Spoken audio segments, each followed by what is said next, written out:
नमस्कार मित्रमैत्रिणींनो, मी आहे Ashwini. Motivation bye Ashwini या आपल्या यूट्यूब चॅनलवर सगळ्यांचं मनापासून स्वागत आहे. आज एक छोटीशी स्टोरी तुमच्यासमोर घेऊन आलेली आहे.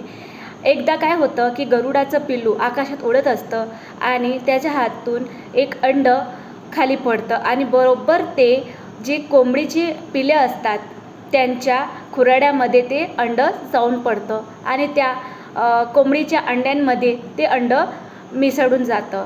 तर ते जो गरुडाचं पिल्लू असतं त्यांच्या खुराड्यामध्ये जाऊन ते अंड शोधू लागतं, खूप शोधतं. हे सगळं पिल्ले कोंबडीचे बघत असतात. तर कोंबडीच्या पिल्ल्यांना असा विचार येतो की हा कोण पक्षी आहे आपल्या खुराड्यामध्ये, आपल्या घरट्यामध्ये आलेला आहे. तर असा विचार येतो. तो खूप शोधत असतो. गरुड सतत आणि सतत आपल्या अंड्याला बघत असतो की माझं अंडं कुठं